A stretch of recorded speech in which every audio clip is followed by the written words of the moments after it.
TV Web A Caminho da Luz apresenta Palestras Espíritas. Boa noite. Boa noite. Que alegria retornar a essa casa. Estamos hoje encerrando mais um ciclo de palestras aqui por Londres, na Inglaterra. Estamos retornando a Portugal, onde iremos continuar algumas semanas a mais com palestras e retornaremos ao Brasil. É sempre com grande alegria estarmos nesta casa que nos proporciona momentos de alegria como este, e que tivemos a oportunidade, logo que chegamos, receber tantos abraços amigos que levamos conosco para o outro lado do Atlântico e que nos dá força naqueles momentos difíceis, de lutas, encorajando-nos a doar sempre o nosso melhor, a fazer sempre o nosso melhor. Que Jesus nos abençoe nesta noite, dando a todos nós compreensão, entendimento, ainda mais num tema tão difícil quanto é a mediunidade. É um tema difícil para quem fala, é um tema difícil para quem ouve, é um tema difícil para quem estuda. A mediunidade é algo antigo, aqui na Terra, está conosco desde os nossos primórdios, porém coube a Allan Kardec mostrar para todos nós a divisão de cada mediunidade, a repercussão de cada mediunidade, de que mediunidade não é apenas ver, ouvir, sentir e interagir com o mundo espiritual. A mediunidade, ela vai muito mais longe do que nós podemos imaginar. E no livro dos médiuns, o segundo livro que compõe a coleção que Allan Kardec nos deixou, a codificação que ele nos deixou, deixa muito bem claro quando ele nos fala: todos nós somos médiuns. O que diferencia uma pessoa da outra é o grau da sua mediunidade, é a intenção da sua mediunidade. Uns mais desenvolvidos, outros em desenvolvimento. Então nós vamos falar um pouquinho deste assunto, que é natural que às vezes tenham dúvidas, que às vezes surjam reflexões, e nós, no final, estaremos à disposição para conversarmos conforme o que ao longo desses anos estamos aprendendo no trabalho de desobsessão. Por que é uma oportunidade a mediunidade, uma oportunidade de trabalho? Então, oportunidade é igual quando Jesus nos fala: muitos os chamados e poucos os escolhidos. Vamos traduzir esta fala para os dias atuais. Todos nós fomos chamados, mas pelo nosso esforço, pela nossa dedicação, nós que nos fazemos escolhidos, pelo livre-arbítrio que nós possuímos. A mediunidade, ela não é uma obrigação, é uma oportunidade. Quando eu encaro a mediunidade como uma oportunidade, eu desvencilho aquela ideia de obrigação. Eu tenho que ser médium. Não, eu sou médium. Eu trago comigo a oportunidade de interagir com o mundo espiritual. Mediunidade é de pensamento para pensamento. Eu posso estar ligado a espíritos que não necessariamente estão presentes aqui comigo. Só que quando nós falamos de sintonia, nós estamos falando em estarmos sintonizados com espíritos bons e menos bons. E qual que vai ser a diferenciação dos espíritos que caminham conosco? A nossa mente, os nossos pensamentos, os nossos ideais. O pensamento nosso é como um imã. O que eu vou atrair? Conforme o que eu penso. E isso é um mundo particular de cada um de nós. Somente nós podemos dizer aos espíritos que caminham conosco, pelos pensamentos que nós nutrimos no nosso dia a dia. Então, quando nós encaramos como oportunidade, nós vemos que está em nossas mãos a responsabilidade de nos ajudar e, consequentemente, ajudar aquele que nós damos passividade, aquele que nós dialogamos, aquele que nós podemos interagir, onde ele estiver, no modo que ele estiver. Porque nós temos um pouco de dificuldade de compreender mediunidade, imaginando que médium é aquele que trabalha com dia fixo na semana, com horário fixo na semana. Eu sou médium, num trabalho de desobsessão, às quartas-feiras, às 19h30. E os outros 6 dias na semana? Eu não sou médium? Então nós temos que entender que a mediunidade não é executada e desenvolvida apenas e tão somente nos momentos que nós estamos aqui no centro. Nós somos médiuns em todos os locais, só que quando nós falamos mediunidade, nós podemos ser médiuns da luz, intuindo, orientando e ajudando, como nós podemos ser médiuns daqueles espíritos que não querem nada com nada. Não é porque eu sou médium que eu trabalho para Jesus, que eu trabalho com Jesus e que eu trabalho para Jesus. Os espíritos que estarão comigo e que me usarão como ferramenta, esse é de escolha de cada um de nós. André Luiz nos conta, por exemplo, na sua série Extraordinária, que havia uma extraordinária médium de psicofonia. Ela chegava, dava passividade para 2, 3 entidades, os espíritos eram doutrinados, se assim nós podemos dizer, conversavam, alertavam, e quando ele estava naquele centro, ele estava sob influência dos bons espíritos. Ela chegava na porta do centro carregada por 2 obsessores, um de cada lado. E entrava, os obsessores ficavam lá fora. Acabava a atividade e voltavam os 3 para casa. Aqui nós estamos protegidos. Aqui não é qualquer espírito que entra aqui. Tem que ter autorização. Encarnado não. Encarnado qualquer um aperta o botãozinho, a porta abre e a gente está aqui. Mas espiritualmente falando, não. Só numa casa séria, só entra espíritos que a espiritualidade permite. Não é a casa da mãe Joana, qualquer um entra. Entra o obsessor, entra esse, entra aquele, não. E quando a espiritualidade permite que um obsessor entre para fazer bagunça, é para que ele possa ser ajudado no trabalho de desobsessão. Então é um assunto muito vasto. Eu estive agora vindo de Portugal e eu conversei com Rui Marta, que teve a oportunidade de estar uma ou 2 vezes com Chico Xavier. E no ano de 1995, o Chico já com 85 anos de idade, porém lúcido, o Chico disse para ele: os espíritas estão muito enganados a respeito do que é a vida no mundo espiritual. Ser médium e mediunidade não é apenas na nossa dimensão.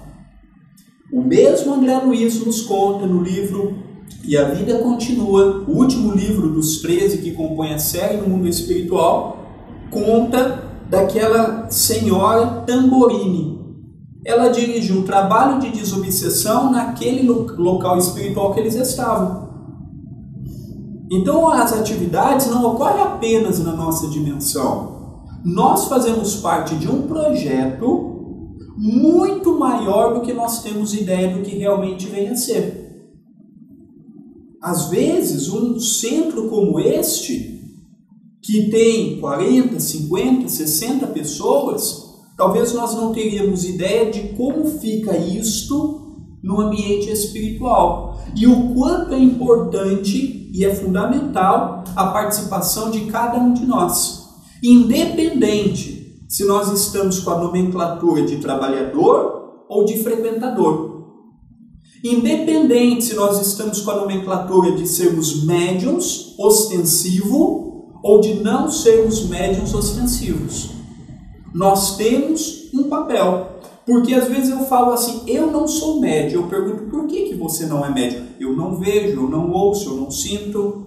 Mas não é porque você não vê, não é porque você não ouve, não é porque você não sente que você não é médium. É interessante que no Livro dos Espíritos, a espiritualidade deixa categórico para Allan Kardec quando nos fala que muitos pensamentos que nós temos são sugestões mentais dos espíritos. E que associando aos nossos pensamentos, nós damos vida para aquilo. Muitas vezes, nós criamos determinados pensamentos e os espíritos continuam alimentando. O próprio André Luiz, que falamos há pouco, nos disse: nem o sábio mais sábio saberia dizer onde começa o meu pensamento e onde começa o dos espíritos. Então, nós fazemos parte de um todo, apesar de sermos individuais, e captamos as energias, captamos os pensamentos, captamos este meio através das ondas mentais. Por isso que Jesus disse: vigiai e orai. Vigia os teus pensamentos, senão vai ser uma presa fácil na mão dos espíritos. Então a parte da vigilância cabe a cada um de nós. E eu vou me qualificar como sendo um bom trabalhador ou não. O que o Centro Espírita nos dá? O estudo, a reflexão, a análise, a oportunidade do trabalho. Agora, cabe a cada um de nós a reforma íntima. Médium que não faz a sua reforma íntima é um médium capenga. Porque médium, que é médium, procura ver, antes de tudo, se eles têm condições de dar algo. Não é apenas, então, somente eu chegar aqui e falar: espíritos podem me usar. Nós temos que filtrar o pensamento, filtrar o que passa por nós. Então, quando eu encaro a mediunidade como uma oportunidade, eu desvencilho aquela ideia de obrigação. E eu vou por amor. E eu entendo que quando eu estou num trabalho, seja com a mediunidade ou não, quem mais ganha com aquilo sou eu. A pessoa que mais ganha somos nós. Porque antes de nós ajudarmos alguém, eu estou me ajudando. Ou nós achamos que todo espírito que nós conversamos por 5 ou 10 minutos, que falam assim: eu vou ficar, eu vou mudar, realmente muda e fica. Então quem mais é doutrinado numa atividade de obsessão é o próprio dialogador, que aprende. Poderia ser eu no lugar dele, poderia ser eu no lugar dela. E é no trabalho de desobsessão que nós passamos a ver como a nossa oportunidade reencarnatória é abençoada. Mesmo muitas vezes nós tendo uma vida difícil, de conflitos, de lutas, nós passamos a ver como Deus é generoso para conosco, dando o que necessitamos. Só que a humanidade teve um divisor de águas em termos de mediunidade. Até o século XIX, segunda metade do século XIX, tudo que era relacionado à mediunidade eram pessoas que não prestavam, eram bruxos, eram taxados como doidos, morriam nas fogueiras, eram condenados, ia para os hospícios, que hoje se transformou em sanatórios. Por quê? Porque a mediunidade não era compreendida. E é aí que chama a atenção o trabalho de Allan Kardec. Porque na noite de hoje, nós temos Kardec e outros expoentes que nós podemos preparar uma palestra sobre a mediunidade. Em quem Kardec ia se pautar? E não tinha livros de referência igual nós temos. Ele estava começando um tema do nada, sendo que ele criou a palavra mediunidade, medianeiro, médiums.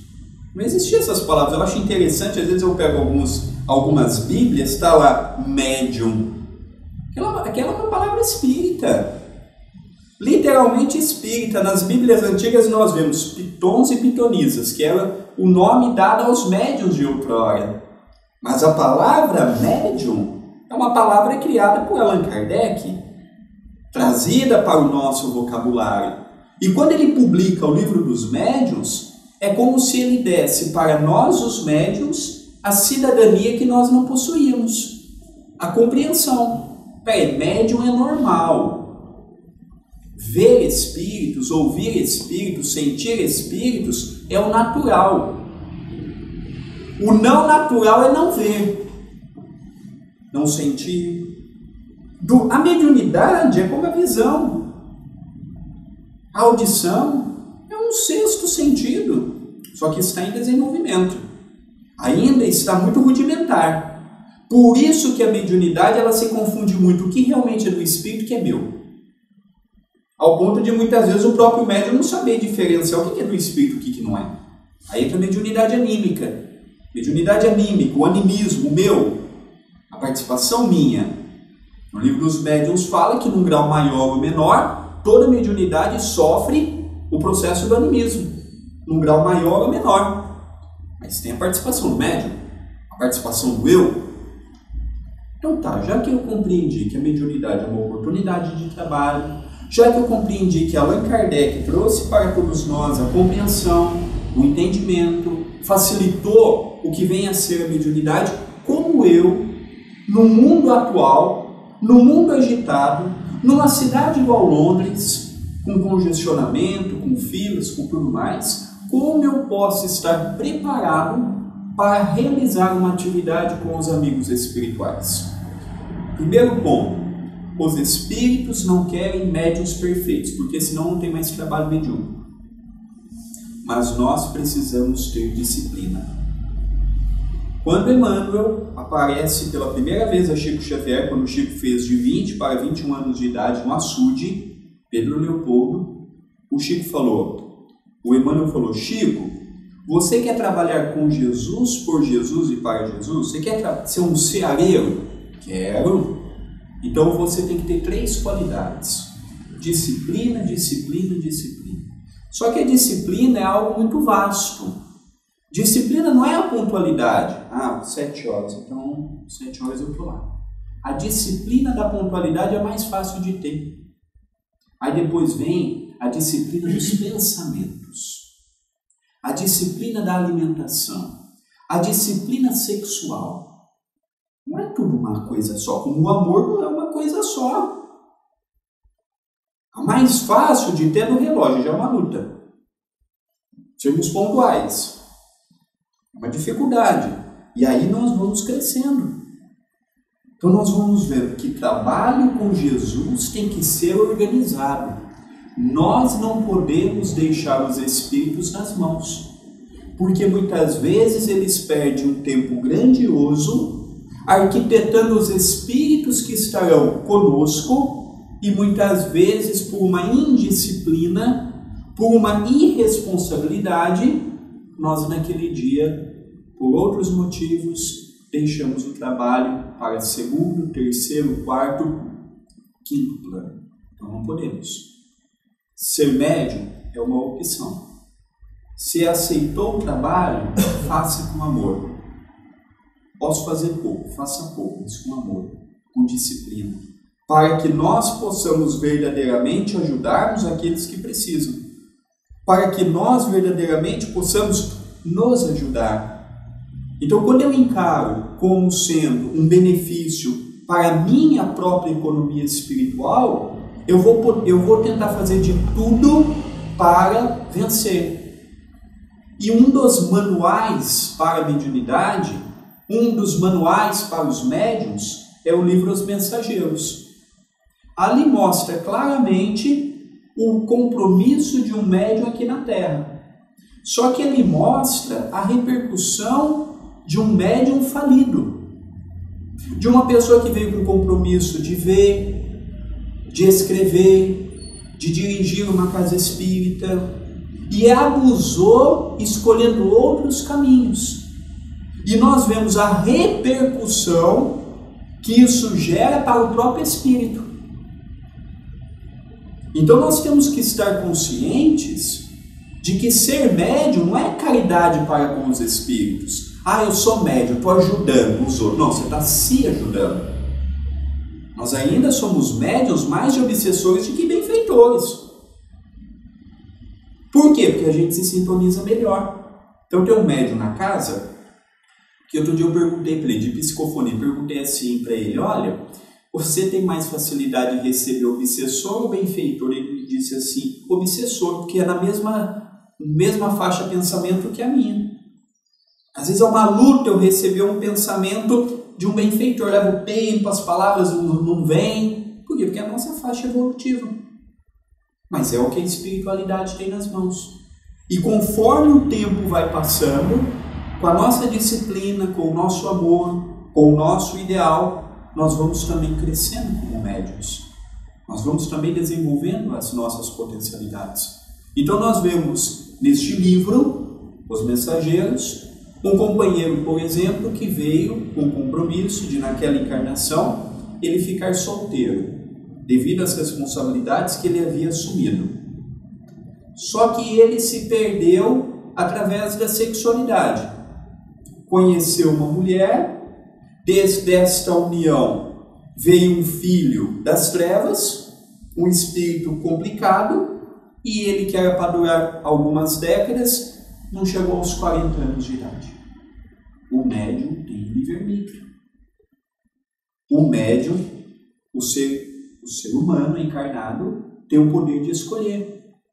Os espíritos fazem o que podem, mas os espíritos não podem tolher o nosso livre-arbítrio.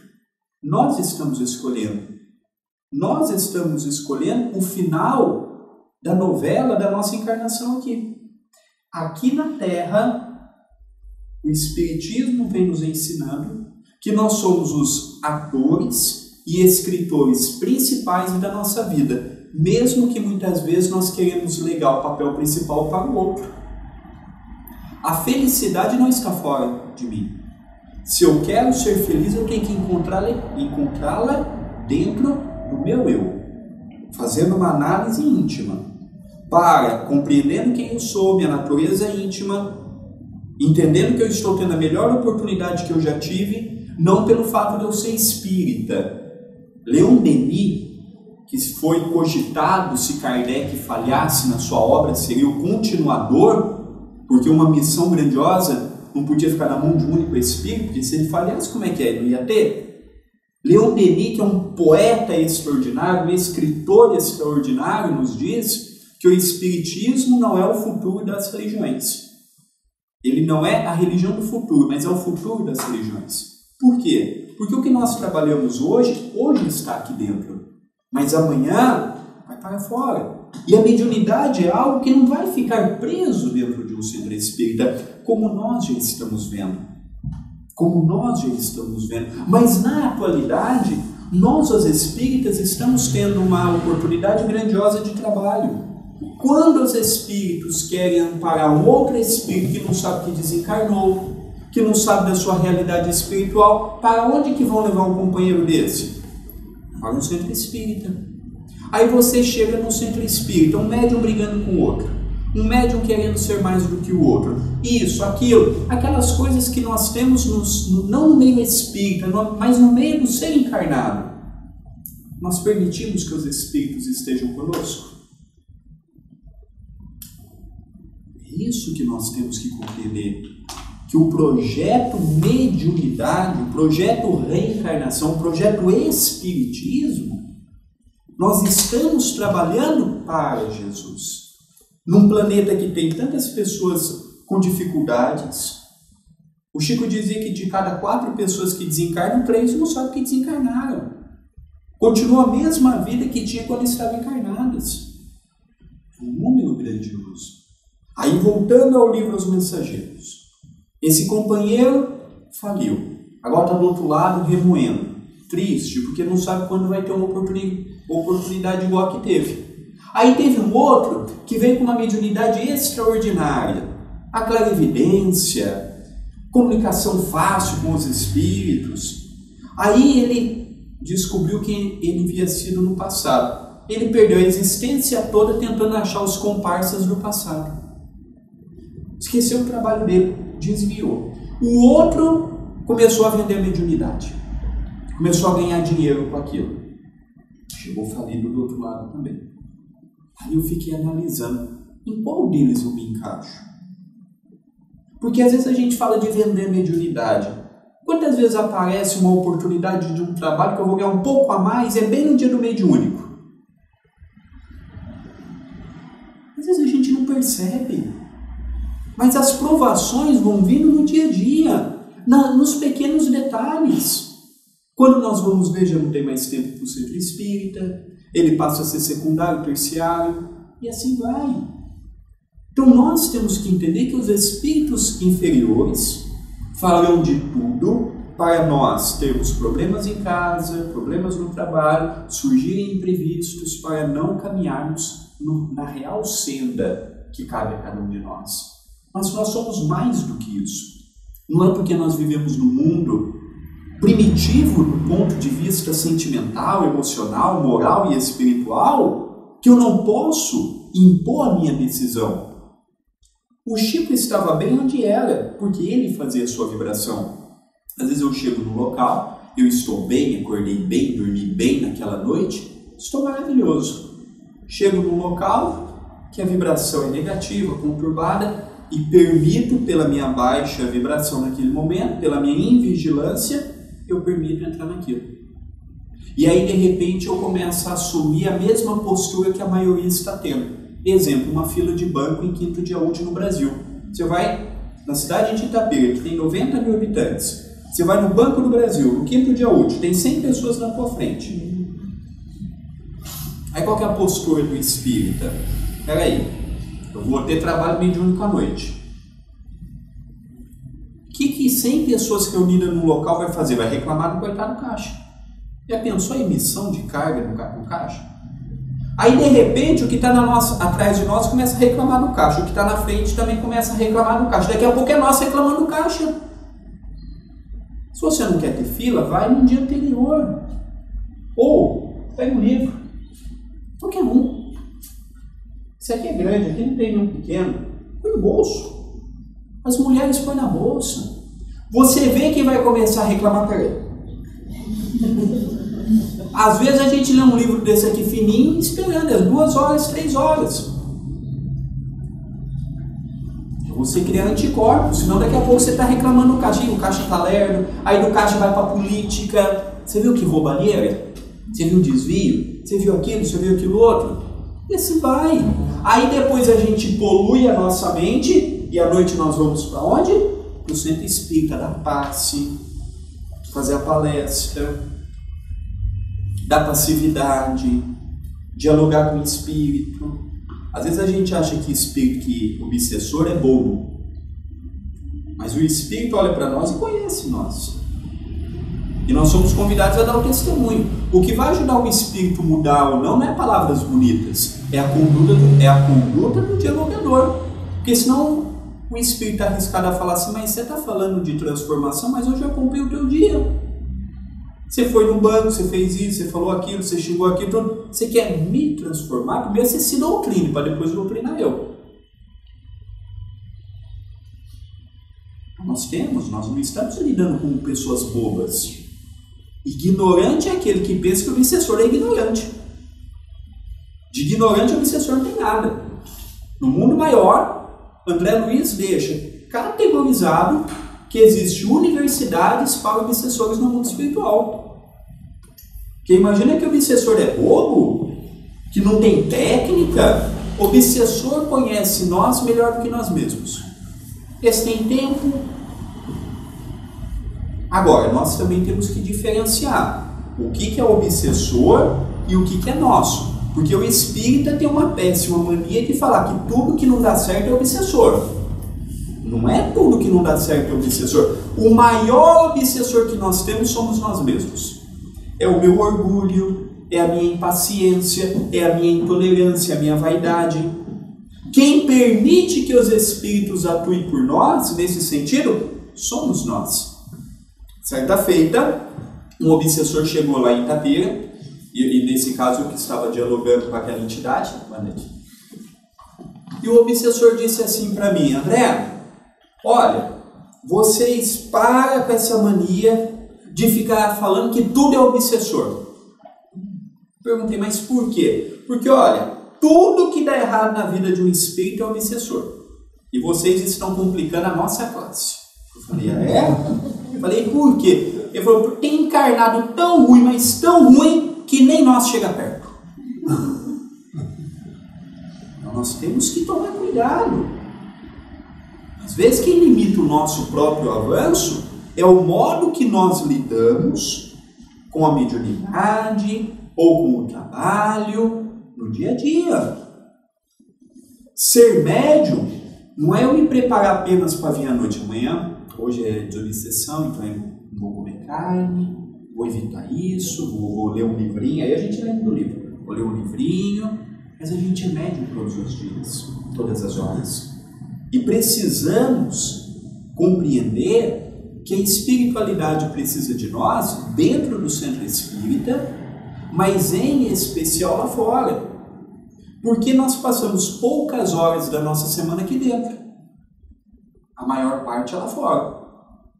E para não corrermos o risco de chegarmos como um destes personagens que nós tivemos a oportunidade de ver nos mensageiros, nós temos que vigiar muito. Porque nenhum de nós estamos isentos de um processo obsessivo. Nenhum de nós estamos isentos de termos companhias do nosso lado que não querem nada com nada, querem o nosso mal, querem nos prejudicar, nos atrapalhar. Eu estava lendo um livro falando da vida do Chico, e o Chico tinha aos sábados aquele hábito da peregrinação, sextas, conforme o número de pessoas que estavam em Uberaba. Ele pegava aquelas pessoas e iam visitar os lares nas periferias de Uberaba. Levava alimento, levava roupa, levava o evangelho com uma palavra amiga. E certa feita eles chegaram numa casa, abriram o evangelho ao acaso, que de acaso nós sabemos que não tem nada. Saiu sobre o perdão. Então o Chico leu aquela mensagem, comentou um pouco, fechou, tomaram um pequeno café e o Chico foi para outra casa. Na semana seguinte, o Chico com outro grupo de pessoas tornou a retornar para aquela mesma casa. Então foi, abriu o evangelho novamente sobre o perdão. Comentaram e seguiram. Na terceira semana seguida, abriu o evangelho sobre o perdão. Aí no final, o dono da casa falou assim: Chico, eu posso te falar uma coisa? Pode. Esta mensagem veio reafirmar que o evangelho está correto. O Chico perguntou por quê? Porque há 2 semanas atrás a mensagem foi a mesma. Na semana passada foi sobre o perdão e eu não tinha entendido a mensagem. Logo após vocês terem ido embora, já era madrugada. E veio o meu genro. Ele estava bêbado. E ele pegou uma arma, devido a um processo obsessivo grave, estava fora de si, apontou para mim e falou que ia me matar. E só errou porque estava alcoolizado. Aí naquele momento eu saí correndo, deu tudo certo. Esta semana apenas confirmou que a minha atitude havia sido correta, porque a minha vontade naquele momento era de ter pegado a arma e atirado nele. Então nós temos que estar cientes de que a espiritualidade está em todos os locais. Certa feita, apareceu um espírito trevoso para o Chico. Mas desses complicados, desses terríveis, e perguntou assim para o Chico: Chico, você me chamou? Emmanuel falou para ele: diga que sim. Ah, chamei. O que você quer, Chico? Olha, a gente está com muito problema, eu queria que você nos ajudasse aqui, a gente está tendo tanta coisa para fazer e não está tendo gente suficiente. Você pode nos ajudar? O espírito deu uma gargalhada e falou: ei, Chico, não tem jeito, e foi embora. O Chico perguntou para o Emmanuel: Emmanuel, por que você pediu para eu dizer que eu tinha chamado? Porque se você tivesse dito, Chico, que não teria chamado, você abaixaria o seu padrão vibratório e o espírito conseguiria fazer com que você caísse na armadilha que há muitos anos ele estava preparando. Isso pode acontecer com todos nós. Em proporções menores da do Chico, mas pode acontecer com todos nós. Então, o trabalho e a qualidade do cooperador vai depender de cada um de nós. Esses dias eu estava relendo, no livro dos médiuns, mostra claramente sobre os espíritas. Todo espírita é igual? Não. Existem 4 categorias de espíritas. Não é uma, é 4. Existe aquele que vem pelo fenômeno. Aquele que quer ver mesa subir, descer. Essas coisas que nós temos envolvendo fenômeno. Passou o fenômeno, o espírita, esse pseudo-espírita deixa de ser espírita. Ele é atraído pelo fenômeno. Existe aquele espírita inconsciente. Vai, acha bonito, interessante, mas vai quando pode, quando não chove, quando não está frio, quando dá. Mas aqui em Londres não tem isso. Tudo lá no Brasil, em Portugal, aqui não tem isso.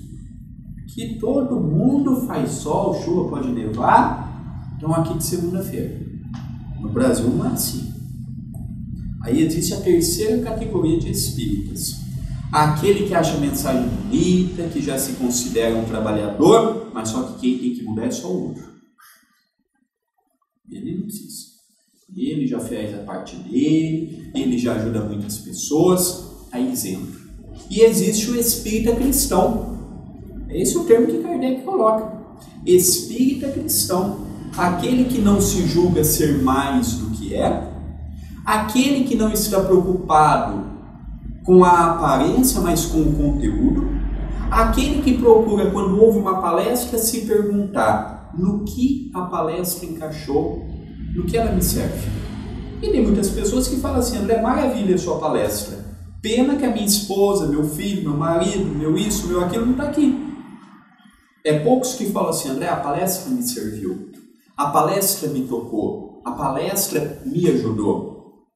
Não é reflexão. Então, o espírita cristão é aquele que se coloca no mundo, porque existe uma diferença da pessoa que vive no mundo como aquela pessoa que vive do que o mundo pode lhe dar.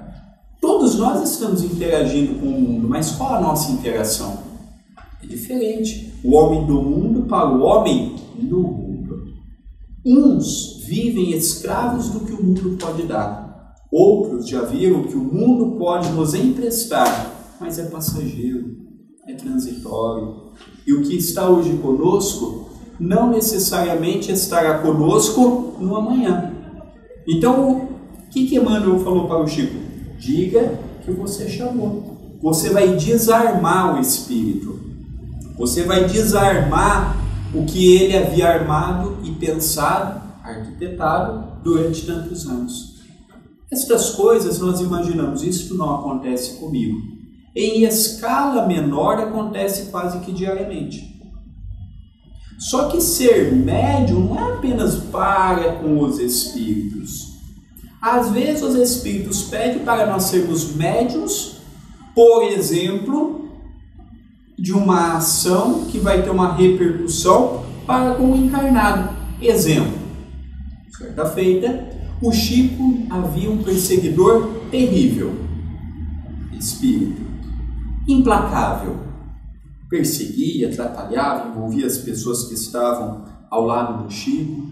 E certa feita, o Chico foi chamado a uma casa, porque havia uma criança que estava com uma feridinha na sua perna, e esta feridinha estava aumentando, crescendo, ao ponto de ter até os bichinhos ali dentro.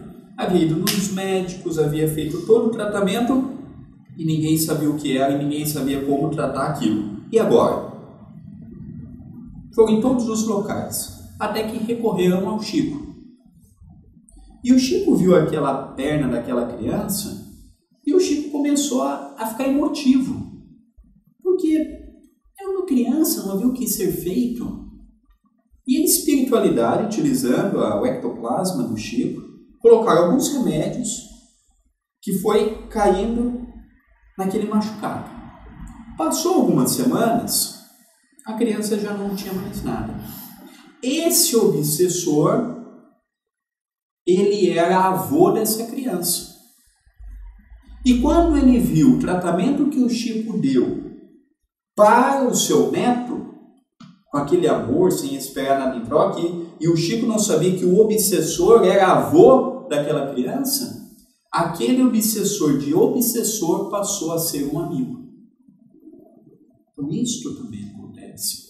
Talvez a mediunidade nós ainda tenhamos muitas dificuldades de entender, porque é um telefone que às vezes nós imaginamos, toca de lá para cá, mas tem repercussão daqui para lá. Porque do mesmo modo que nós falamos assim, os espíritos nos influenciam, nós influenciamos os espíritos. Segundo Allan Kardec, não existe o vazio absoluto. Os espíritos estão em todas as partes. Em tudo existe vida, mesmo que os nossos olhos não vejam. Mesmo que nós estejamos olhando e aparentemente naquele local está vazio para nós, está vazio para a nossa dimensão. Mas do nosso lado existe uma vida tão agitada quanto a nossa e muitas vezes não percebemos. Trabalhar com os espíritos às vezes é muito cômico, porque Os espíritos são muito alegres. Às vezes a gente tem ideia de que espírito é carrancudo, é muito sério. Não, espírito é de bem com a vida, espírito é disciplinado. Espírito sério não manda recado. Mas espírito sério sorri. É de bem com a vida também. Quem conheceu o Chico era uma das pessoas que contava anedota, ouvia anedota, dava risada, fazia os outros dar risada. É de bem com a vida. Às vezes a gente pensa que seriedade é você... Não, a gente pode ser sério e de bem com a vida. E certa feita, num diálogo com um espírito amigo, eu perguntei assim, olha, deve ser muito difícil esse trabalhar conosco, né? Ele falou assim, olha, um pouco. Eu falei assim, mas por que um pouco? Porque vocês têm pouca fé. Vocês têm pouca fé. Às vezes vocês são a feição de Tomé, precisam ver para crer.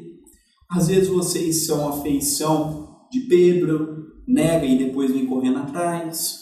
Às vezes vocês são a feição de Judas, por algumas moedas de ouro, troca o trabalho e depois volta pior do que quando saiu. Ou às vezes vocês são aqueles companheiros que no momento derradeiro deixou Jesus na mão. Aí eu falei assim, é verdade. Poucos fazem igual o Cirineu. Cirineu foi o único que no Calvário agachou, pegou a cruz, ajudou Jesus a colocar nos ombros para Jesus seguir. Ninguém quer ser Cirineu. Ninguém quer ser Cirineu.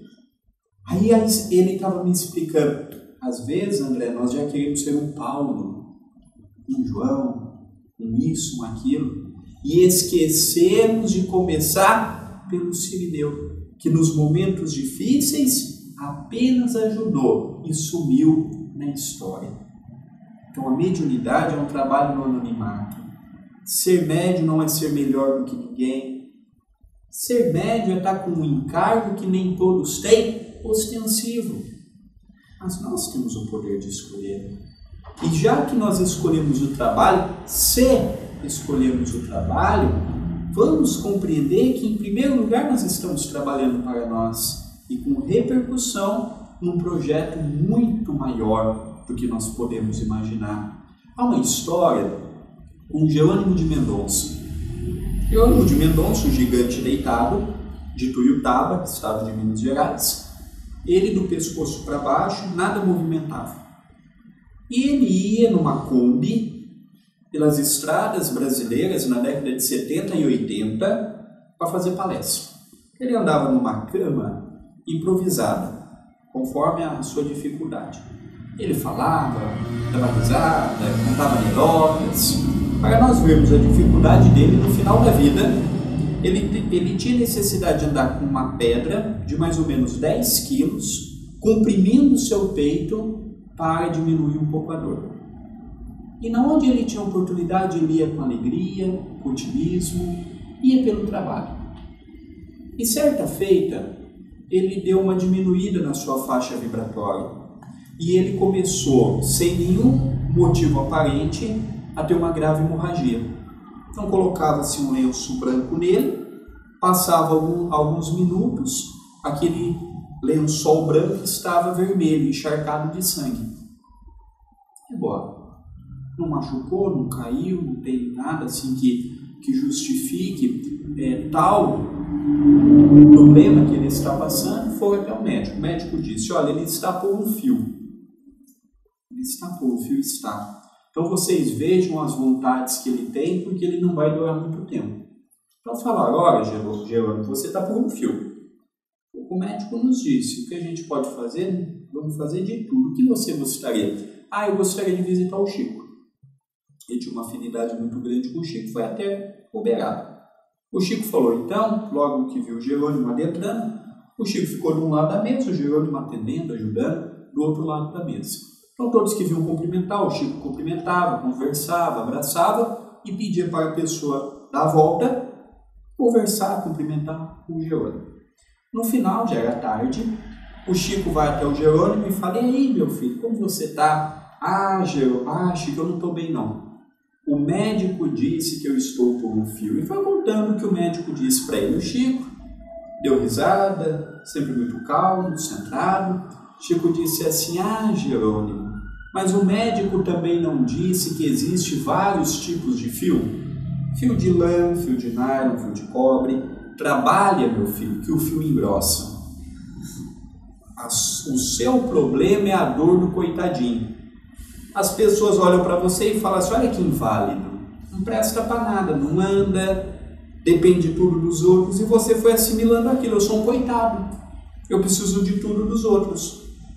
Então você está com o problema da dor do coitadinho. Trabalhe que o fio engrossa. Voltou para Ituiutaba, voltou para sua rotina, durou mais 20 anos. Às vezes nós trazemos para nós a dor do coitadinho. A dor de que não tenho tempo, a dor de que é difícil, a dor de que aqui é tudo complicado, tem que pegar isso, tem que pegar aquilo. E não é por aí. Quantas pessoas não gostariam de estar no nosso lugar? Quantas pessoas não gostariam de ter a nossa oportunidade? Para nós vermos como é que funciona o mecanismo da vida. O Chico já velhinho tomava os remédios que o médico prescrevia, e certa feita um jornalista perguntou: Chico, você toma essa quantidade de remédio com medo de morrer? O Chico, para procurar o máximo possível se nivelar a nós, disse: não, eu tomo o máximo que eu posso para prolongar a minha vida. Porque se eu desencarnar hoje, pelas minhas imperfeições, eu vou ter que reencarnar novamente. Só que eu não sei que corpo que eu vou ter, que mãe que eu vou ter, que pai que eu vou ter. Então, já que eu conheço a minha oportunidade, já que eu sou espírita, conheço do lado espiritual, eu vou aproveitar ao máximo essa minha oportunidade reencarnatória. Isto serve para todos nós. Se nós desencarnarmos hoje, vamos ter que novamente entrar na fila. Só que como vai ser o nosso amanhã? Será que vai ser em Londres? Será que vai ser no Brasil? Não pode ser na casa de uma pessoa que não tem a visão que nós estamos tendo hoje? E não pode ser ativado em nós o materialismo, a preguiça, a ociosidade e assim sucessivamente? Então aproveitar a oportunidade para nós vermos como tudo que nós estamos está em evolução. Nós estamos em constante evolução. O meio que nós vivemos está em constante evolução. Mesmo que nós estamos olhando a nível do mundo e vendo tanta corrupção, e vendo tanta dificuldade, o mundo está evoluindo. O mundo não vai continuar esta precariedade que nós temos hoje. Saindo do grupo espírita da prece, ali na João 23, na esquina, na outra esquina tem um bar. E lá, se fica aberto 24 horas, tem 24 horas pessoas bebendo, jogando. Um dia um companheiro, de uma forma maledicente, falou assim: ah, Chico, olha como aqueles espíritos estão em pleno atraso. Olha que atraso de vida, jogando, bebendo. Chico disse: não, isso está em plena evolução. Aí o antigo doutor da lei da época de Jesus, e agora como espírita, perguntou assim: mas em plena evolução, Chico, como? Bebendo, jogando, fica ali o dia inteiro, não tem o que fazer, não tem família, não tem nada. Hoje está bebendo e jogando, ontem estava bebendo, jogando e matando. Então tudo tem evolução. Tudo está se transformando. Às vezes nós olhamos, olha para o brasileiro, olha a política isso, a política aquilo. Não sei se os companheiros estão acompanhando. Toda essa operação da Lava Jato, quem está por detrás são jovens, procuradores, advogados, juízes. O Sérgio Moro é um, mas por detrás dele tem milhares de homens e mulheres jovens de 30 anos para baixo, que não são intimidados pelos políticos de 80 anos não, que perguntam assim: você sabe quem eu sou? Eu vou olhar para o político e vai falar: daí? Então quem pensa que o planeta Terra vai continuar essa precariedade está enganado. Às vezes a gente fala assim: o mundo está perdido. Às vezes eu posso estar perdido, o mundo não. O mundo tem um líder, que é Jesus.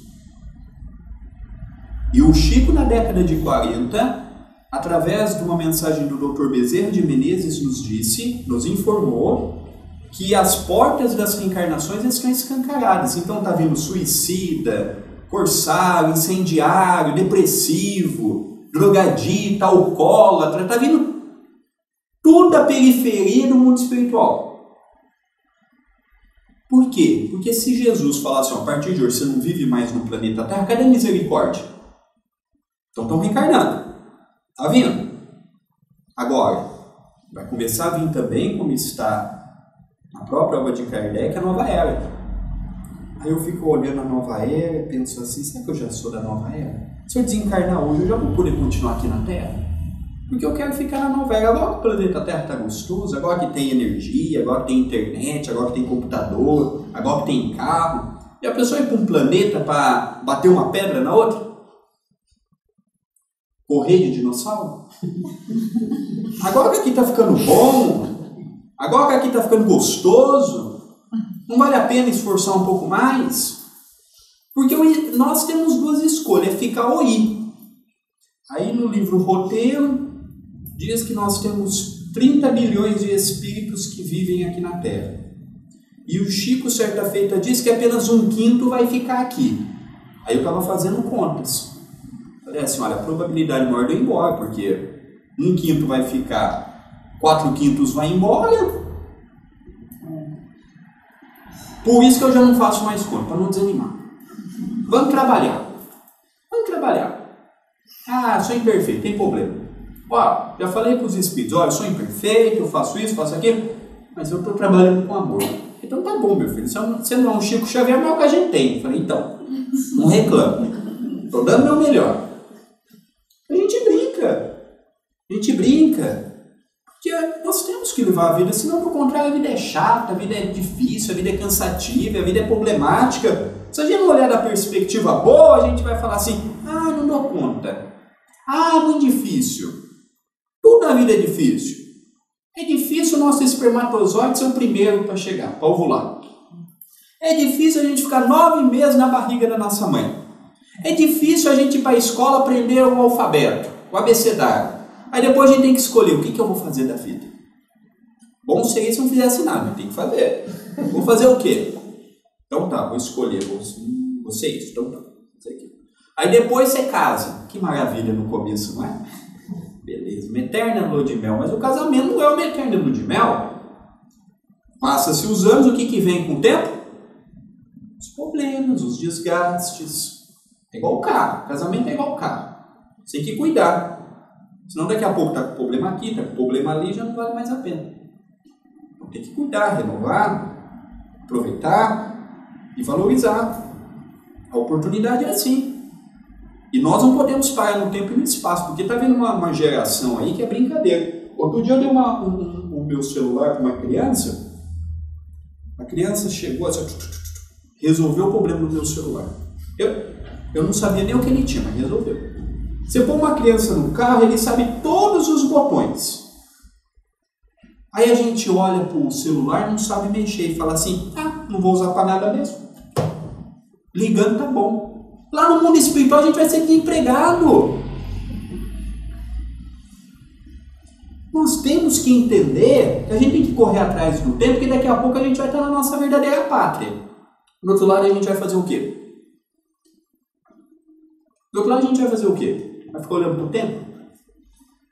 O mundo espiritual às vezes desempregado também. É aquele que parou no tempo e no espaço. Por quê? Quem tem que fazer é só o outro. Então tem que refletir.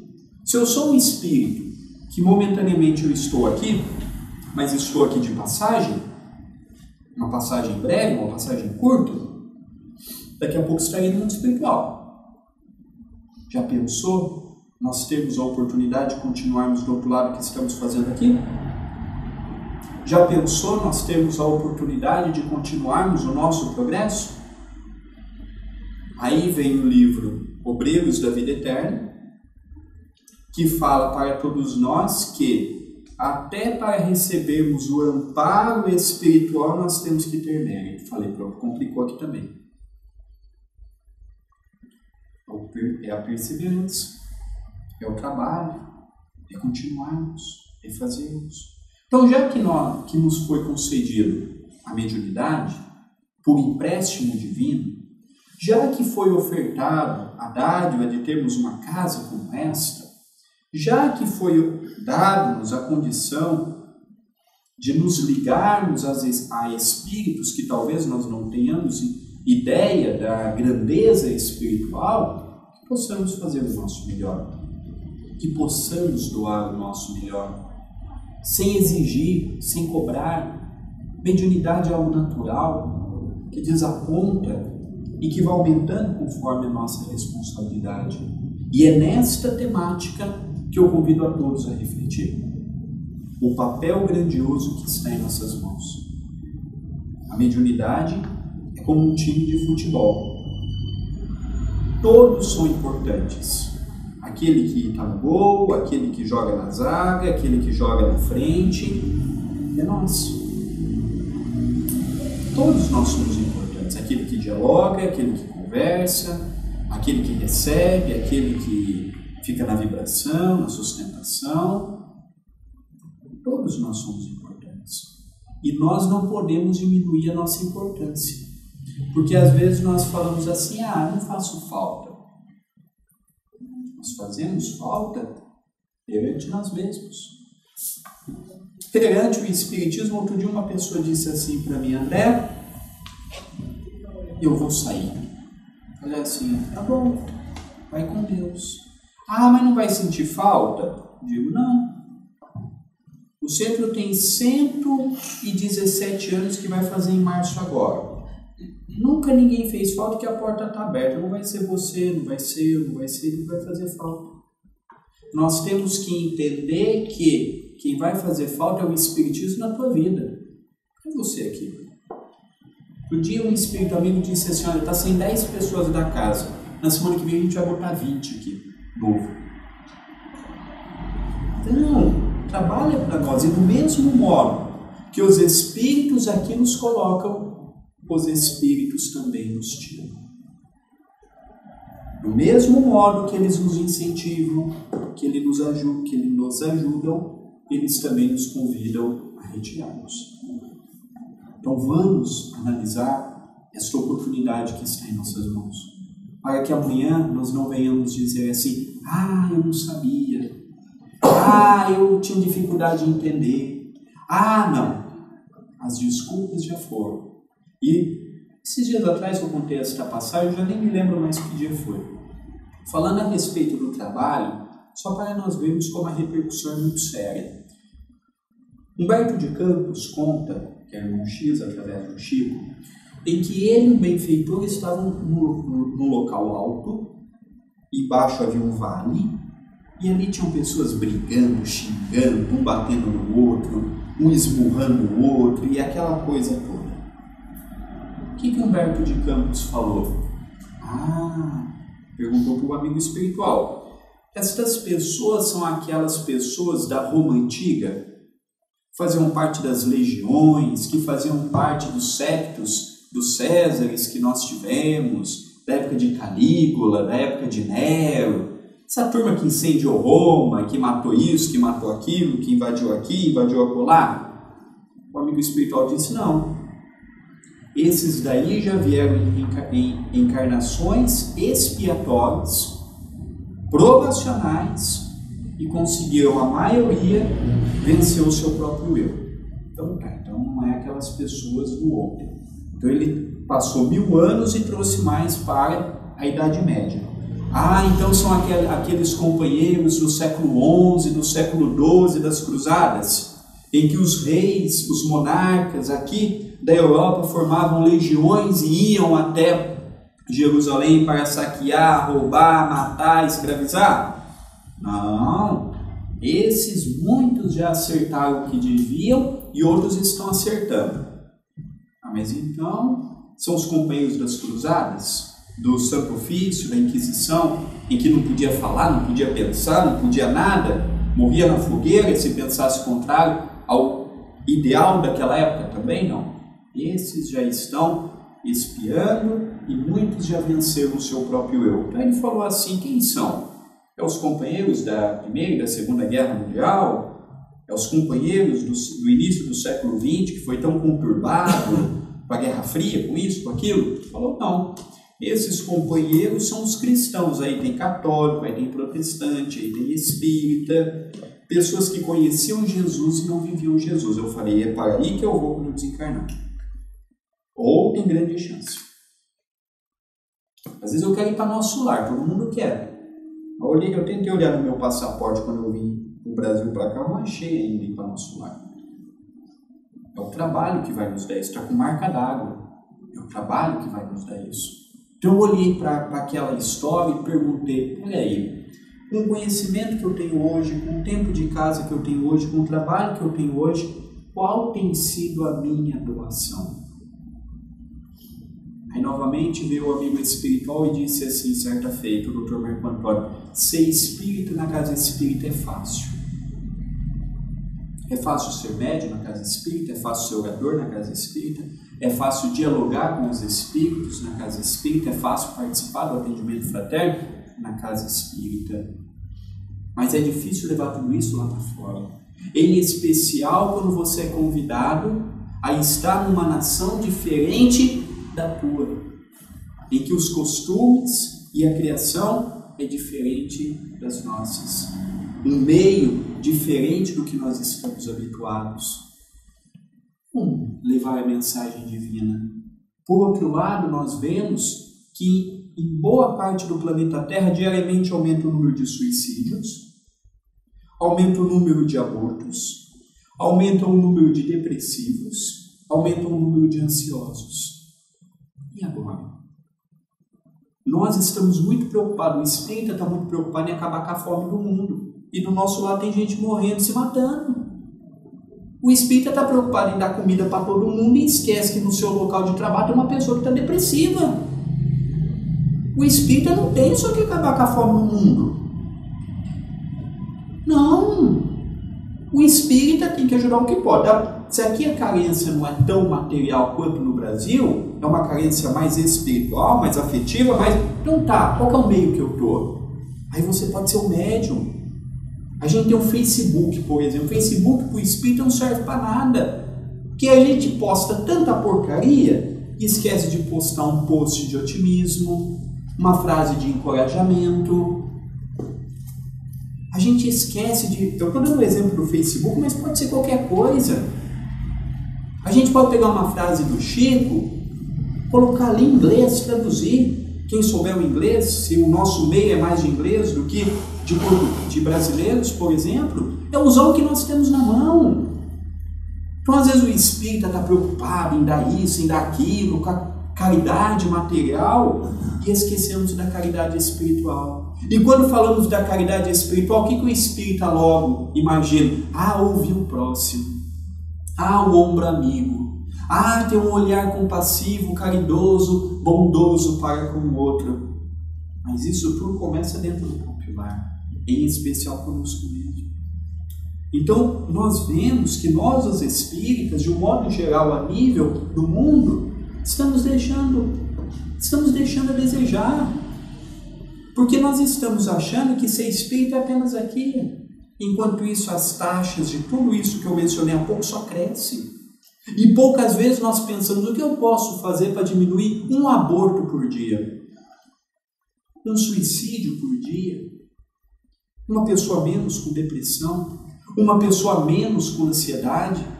Às vezes nós trazemos muito aquela ideia das religiões tradicionalistas, quem tem que fazer é o outro. Eu pagava, as pessoas oravam por mim. Eu pagava, comprava lote no mundo espiritual. Hoje não existe céu fácil para ninguém. O erro do espírita é ser espírita com mente, cabeça e convicção de católico, protestante, ateu. Se eu sou espírita, eu tenho que ter postura de espírita. Não adianta eu ser espírita com a cabeça de católico e depois falar que é tudo a mesma coisa. Não é a mesma coisa, tem nada igual. Tem nada igual. Respeitamos todos, mas espírita e espiritismo é diferente. É encarnarmos um papel que nos cabe. Porque, do contrário, nós vamos deixar a espiritualidade amiga sempre na mão. Amanhã eu faço, amanhã eu falo. Abelino da Silveira, Conversávamos há pouco sobre ele, de Mirassol, ali perto da cidade de Rio Preto, São José do Rio Preto, e nós vemos, curioso, Adelino da Silveira, quando ele, por exemplo, teve a oportunidade de ir no Chico, e ele perguntou assim: Chico, por que é difícil ser médium aqui na Terra? Ele disse assim: porque todo mundo quer ser médium apenas e tão somente de uma psicofonia, de uma psicografia. É muito comum uma pessoa chegar aqui em Uberaba e falar assim para mim: como é que eu faço para desenvolver a mediunidade? Mas poucas pessoas chegaram para mim e falaram assim: como é que eu faço para desenvolver e ser um cristão? Como é que eu faço para ser uma pessoa melhor? Isso está ligado com a mediunidade.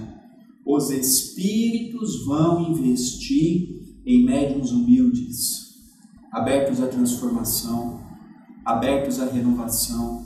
Aquele que acha que sabe de tudo, aquele que conhece tudo, aquele que quer ser a última palavra, esses espíritos têm acesso, têm dificuldade de ter acesso.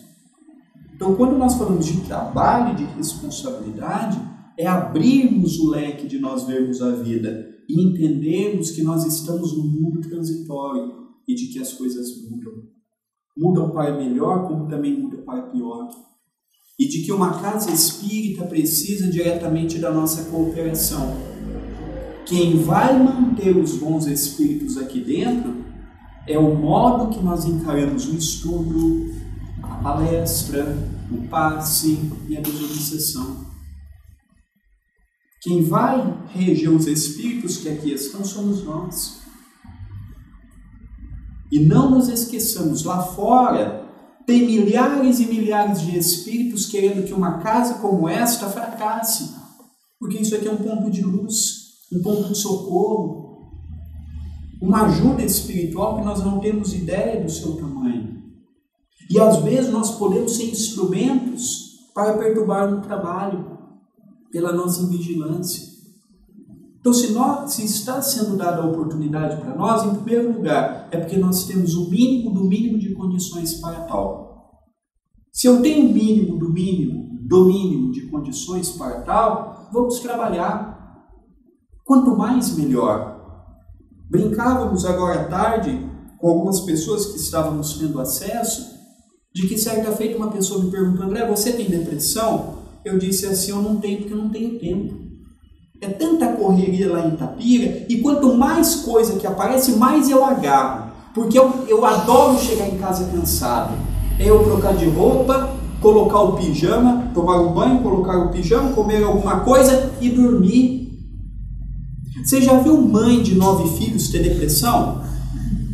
Vocês já viram? Outro dia, uma mãe de um único filho perguntou assim para minha mãe: ô Soraya, você teve depressão quando você teve as crianças? Falou: não tinha tempo, porque olha, a fralda não era descartável, quando fazia cocô tinha que lavar, não era descartável. Olha, o meu marido trabalhava, eu tinha que cuidar de 2 crianças, eu era interativo, não tinha parado, coitada, minha mãe vai direto pro céu. Eu ajudei minha mãe vai ficar eternamente grata pelo que eu fiz por ela. Não tinha tempo. Vocês já viram a avó de vocês, a mãe de vocês com inúmeros filhos ter depressão? Tem ansiedade? Tem tempo para essas coisas não. Aí chegam as pessoas lá no centro que tem isso. Aí o Dr. Marco Antônio fala assim: olha, a gente tem um bom remédio para depressão. A gente vai mandar para sopa.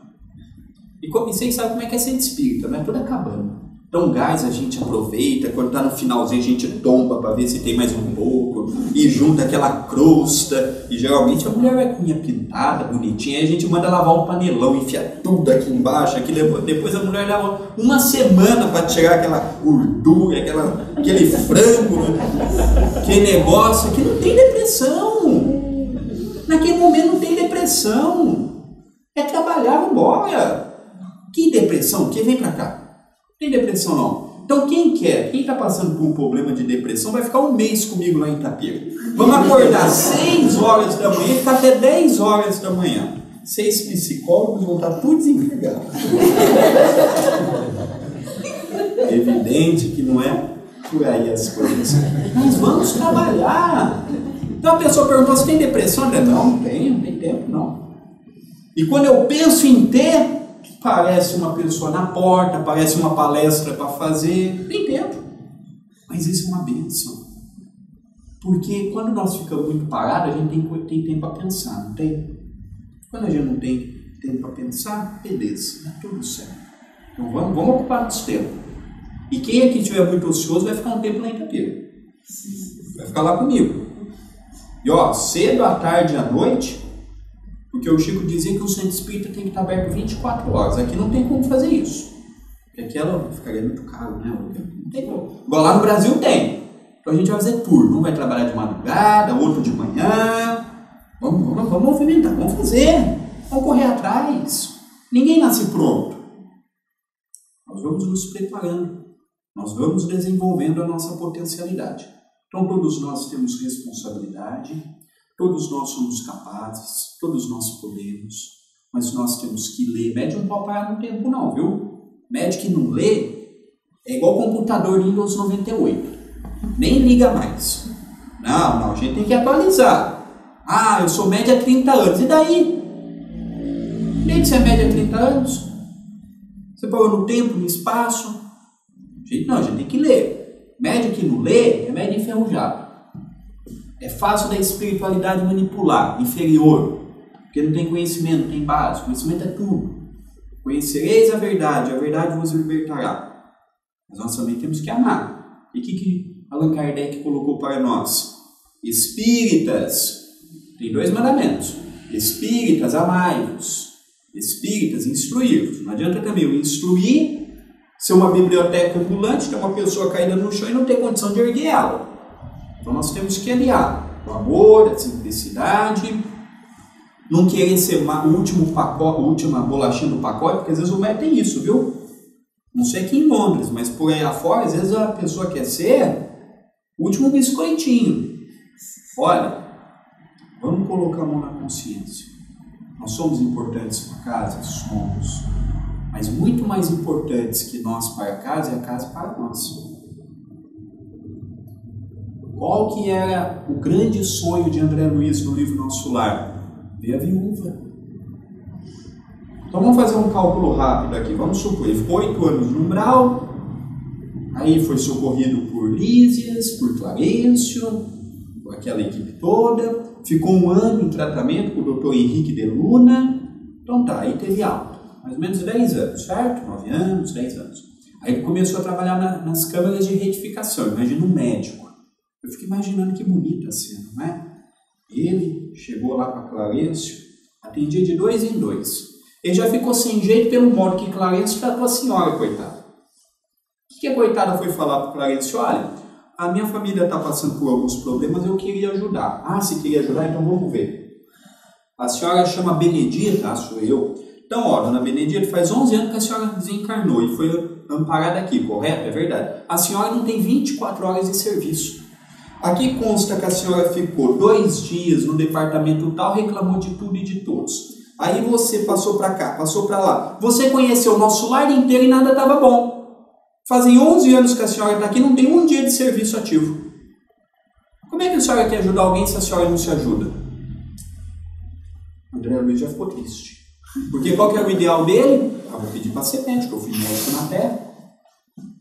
Quando ele chegou e falou assim, olha, ô Clarencio, estou com saudade de atender, gostava tanto da minha profissão, queria poder continuar aqui, né? Aí ele olhou para ele e falou assim, ó meu filho, aqui, o que você sabe, o enfermeiro sabe mais do que você.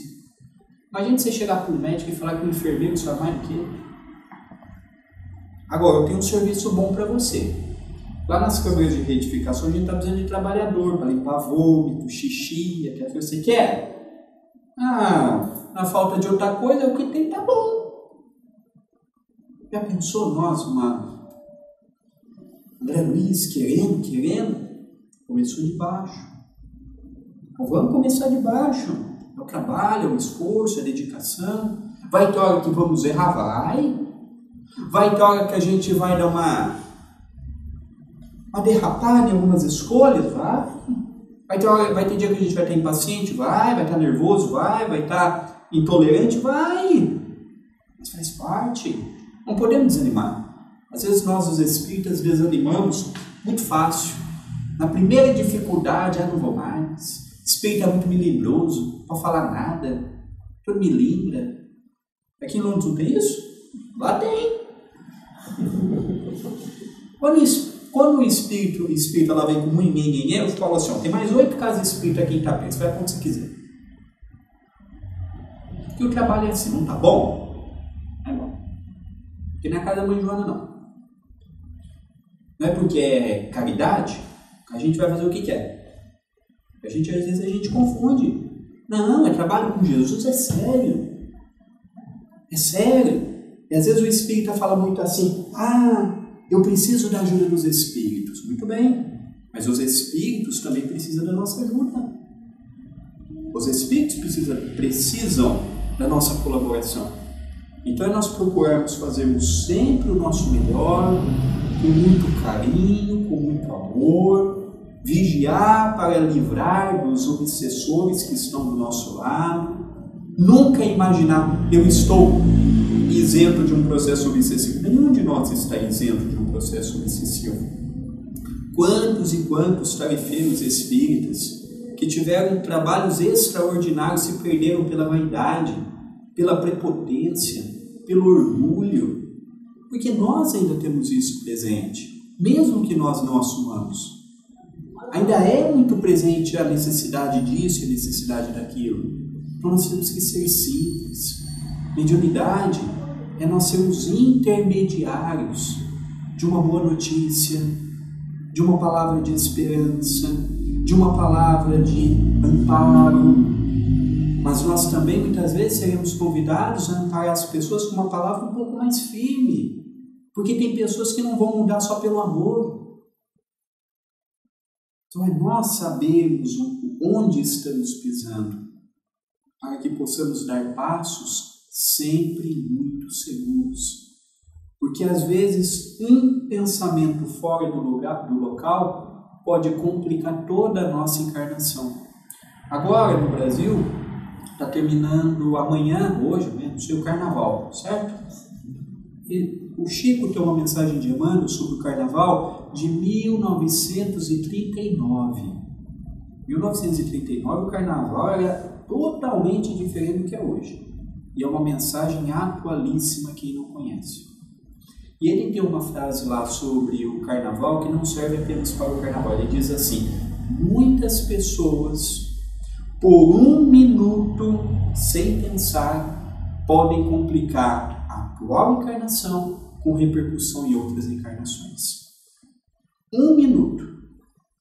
Um pensamento fora do local correto pode gerar prejuízo para aquela encarnação e com repercussão nas próximas encarnações imediatas. Então que nós possamos entender que tudo que nós fazemos tem repercussão e que vai depender de cada um de nós e que nunca é tarde para mudar. Às vezes as pessoas chegam lá para nós com remorso do que fizeram, remorso do que falaram. Eu falo assim, não, já não passou? Você é filha de Deus, você é filho de Deus. Errou, você tem a oportunidade de mudar agora. Não é porque você errou que você não serve, que você... Não, isso serviu para você aprender. O nosso passado, ele serve para mostrar claramente o que nós podemos fazer ou não. Como nós podemos fazer e o que nós devemos fazer. Então que nós saiamos desta noite, desta casa abençoada, com a ideia, mesmo que muitos que aqui estão não são médiuns, que possamos sair com a ideia de que nós temos um compromisso com Jesus. Quando eu falo um compromisso, não no sentido da obrigatoriedade, mas um convite ao trabalho, e que cabe a nós aceitarmos ou não. Que este Jesus, amigo, guia, modelo, como foi dito na prece, o caminho, a verdade, a vida, que ele possa nos dar condições para trabalharmos com mais amor, para trabalharmos com mais conhecimento de causa. Então nós temos que atualizar, que ler, que renovar, que repensar, que mudar. O feio não é voltar atrás, o feio é teimar em errar. Às vezes a gente fala assim, eu não posso pedir perdão, porque eu vou demonstrar fraqueza. Não. Pedir perdão é mostrar inteligência. Não é fraqueza. Fraco é aquele que erra, passa a mão na sua cabeça e continua errando.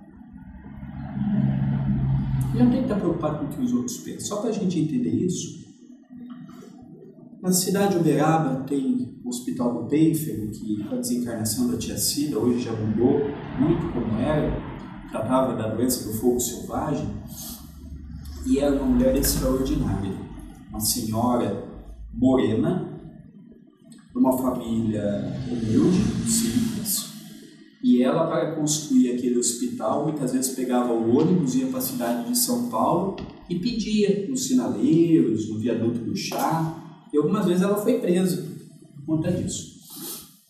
E depois que ela construiu o hospital, com muita dificuldade, aqueles doentes todos, aquela situação toda, começou um murmurinho de que ela estava roubando a instituição. Ela foi até o Chico. E o Chico mandava muitas doações para ela. Muitas pessoas que doavam financeiramente, o Chico revertia para ela e para outras instituições. E certa feita ela foi até o Chico e falou assim, Chico, estão dizendo que eu estou roubando. O Chico olhou para ela e falou assim, você está roubando, meu filho? Não, Chico, não estou roubando. Eu dou a minha vida por aquele hospital, não tiro uma vantagem daquilo. O Chico disse para ela, então, olha, eu vou te dizer uma coisa.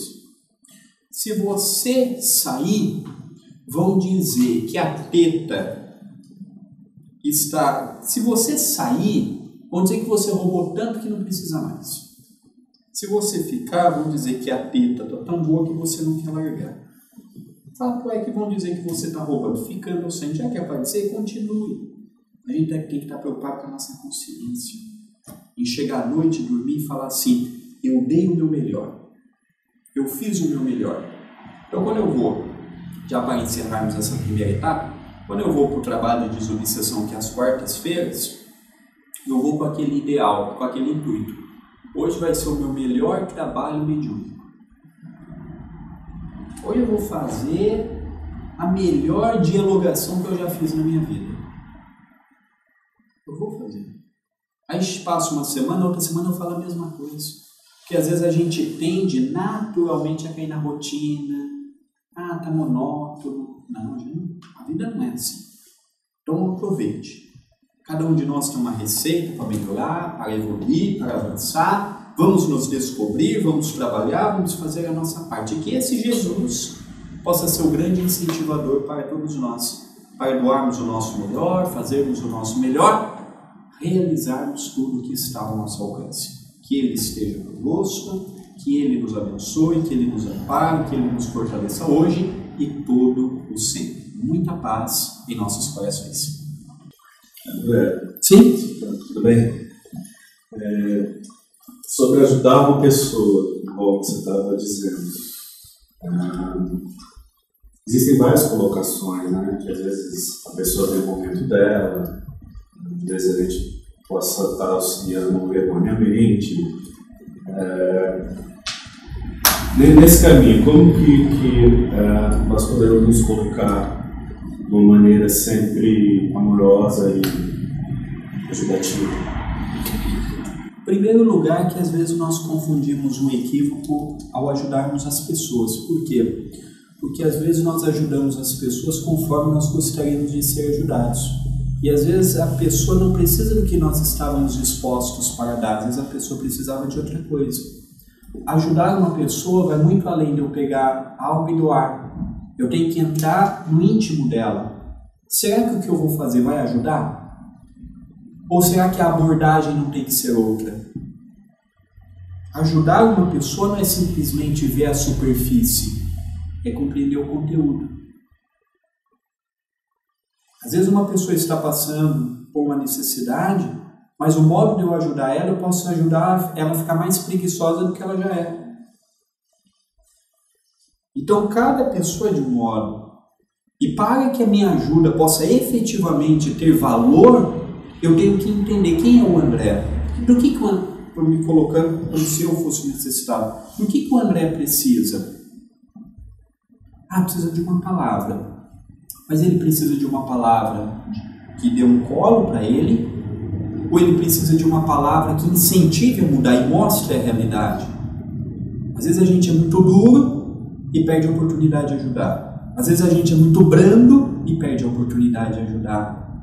Cada um é um. Cada um precisa de um remédio, de uma ajuda, e não é todos de um mesmo modo. Porque às vezes, em vez de nós ajudarmos as pessoas, nós podemos estragá-las, no sentido de criar alguns vícios que depois não somos convidados a alimentar. O ajudar é muito mais do que, vamos lá, e aí? Vou dar um exemplo para você da evangelização infantil, por exemplo, que tem duas. Tem a do Perdão, Centro Espírita Perdão, Amor e Caridade, que é no centro de Itapira. E a evangelização do Núcleo Assistencial Espírita Cristão Chico Xavier, que é o departamento assistencial na periferia. As abordagens são diferentes. Geralmente no Perdão vai filhos dos frequentadores. Então você tem uma assiduidade. O do bairro vai aquelas crianças que às vezes o pai está preso, às vezes a mãe tem mais 4, 5 filhos, cada um é de um pai. Aquela realidade que nós temos no Brasil. Qual que é um dos meios da gente ajudar a criança? Se você for na evangelização, no final do mês você ganha uma cesta básica. É uma barganha, é uma troca. Então você dá ajuda, mas muitas vezes incentivando a pessoa. Porque se você chegar para ele e falar assim, olha, vai ter docinho no final da aula, vai ter isso, passou uma semana e não vai. Então você tem que entender o meio que você está. A gente ainda não está no meio evoluído. E às vezes a pessoa começa a ir empurrada por conta de uma cesta básica, acaba tomando gosto pela coisa e podendo se tornar tão trabalhador. Ou pelo menos a sementinha vai ficar ali. Crianças que a gente vê que não tem base familiar, não tem estrutura familiar, não tem senso de religiosidade, não tem senso moral, não tem senso de nada. E se a gente não der nada em troca, passou uma semana, o centro espírita não vai ser atrativo para ela. É diferente de quem está na evangelização, que é filho de um frequentador. Entendeu a diferença? Se eu tratasse esses do mesmo modo que eu trato esse, aqui não viria ninguém. O modo que você interage, a ajuda é mesmo, a aula é mesmo, mas é a abordagem que é diferente. Por isso que não adianta, por exemplo, você querer ter um movimento espírita em Londres igual você tem no Brasil. Aqui é diferente, outro mundo, é outra situação. Aqui precisa de outras coisas que o Brasil não precisa. O Brasil precisa de coisas que aqui não precisam. Muitas coisas precisam igual. Para você entender onde você está. Agora, no trabalho de desobsessão, o convite é o mesmo. A disciplina que tem lá, precisa ter aqui, aqui tem aqui, precisa ter em Portugal. É a responsabilidade, a noção, é o trabalho, é a seriedade. A espiritualidade vai crendo em nós conforme o nosso progresso também, porque ninguém nasce médio pronto. Nós vamos aperfeiçoando, nós vamos crescendo e vamos melhorando naturalmente.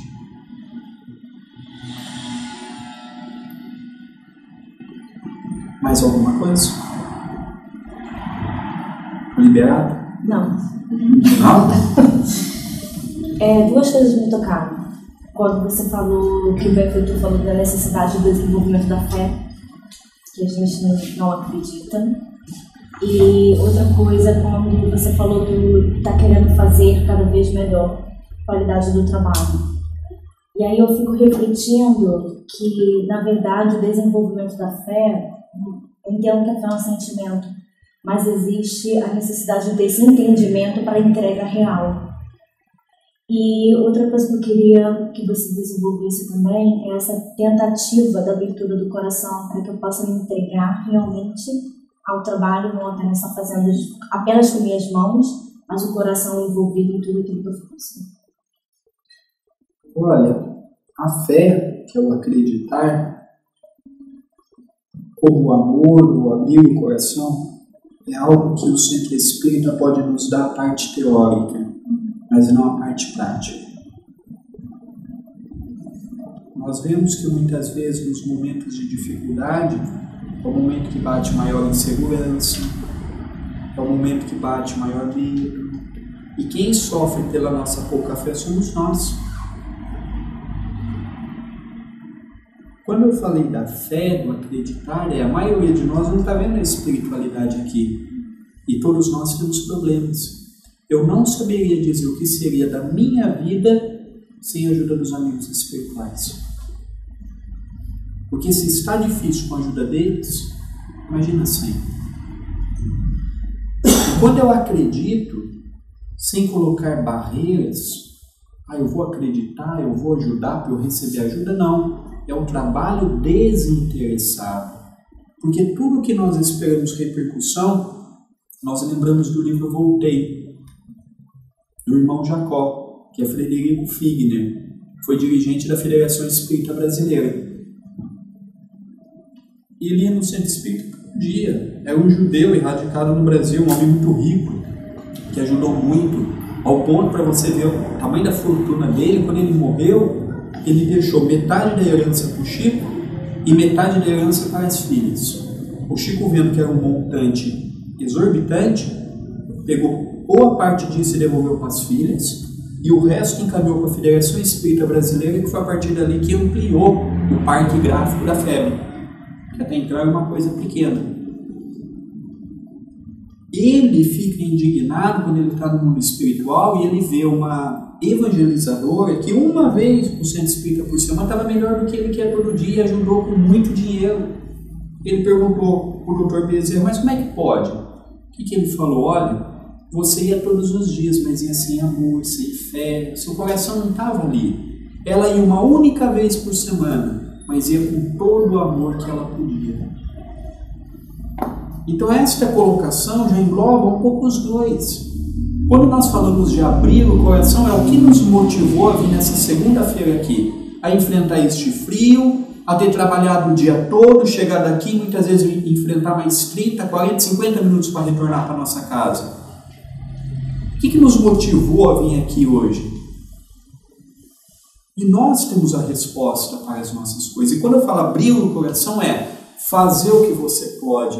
Fazer o que você pode não é fazer o jeito que você quer, porque às vezes o jeito que você quer não vai contribuir. E às vezes uma pessoa para nos orientar, a gente fica bravo, acha ruim, fica triste, se afasta, porque a gente quer do nosso jeito. Mas aqui não é a extensão da nossa casa no sentido de que nós podemos fazer tudo. Aqui é a extensão da nossa casa no sentido de acolhimento. É diferente a abordagem.